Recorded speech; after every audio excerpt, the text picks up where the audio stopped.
Ngayon mga kamangyan, bale kaalaman na naman patungkol sa isang gamit na tinatawag nating binsol ng pagi o yung tibo ng pagi. Yun nga lang medyo mahirap siyang kuhanin talaga kasi alam niyo na kung bakit. Kasi kailangan po nabubuhay pa talaga yung isang pagi na kukunan mo nito. Ano, Karaniwan kasi yung ganito nakukuha talaga sa mga bata pa lang na pagi.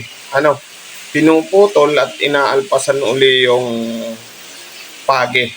Para yung kanyang tibo ay patuloy po yung paglaki at pagsuloy. Ngayon mga kamangyan, topic natin, ano nga ba yung bertod na tinataglay ng binsol ng pagi? Marahil alam na ng lahat yung bertod nito, pero ipapaliwanag pa din po natin kung para saan talaga. Ayan po, dumako naman tayo sa bertud talaga ng binsol ng pagi. Ito kasi mga kamangyan ay nagagamit po na pangontra talaga. Ito ay talagang ilagay mo lang sa bintana mo, lalo na sa mga buntis po yung asawa, o sa lugar nila ay talagang kabalitaan na mayroong mga tinatawag na aswang, o masasamang elemento. Kinakatakutan po nila ito, lalo na yung amoy nito. At yun nga, mga kamangyan, kalimitan po nagagamit din po ito sa kaliwa. Pag sinabing kaliwa, nagagamit po siya na pamarusa sa mga individual na tao na sabihin na natin may atraso sa isang tao na nagtatanga nito.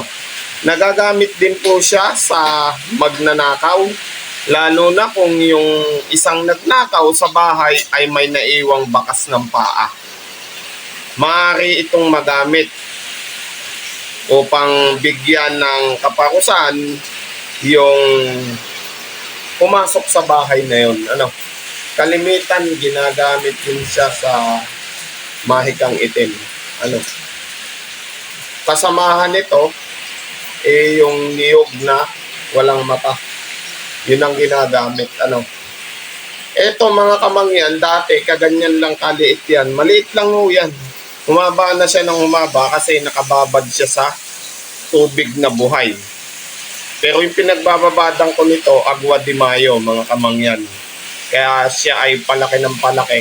Kasi yung persing counter ko nito na napahaba nila, mahaba na talaga. Halos siguro ganito nakabilog. Tapos ganito nakahaba. Mahaba na talaga siya. Yan. Yan po yung bertod ng binsol ng pagi. At pwede po kayong magtanong dyan sa comment section kung may kulang o may iba pa kayong katanungan. Mapagpalang araw po at shoutout po sa lahat. Sana po makatulong.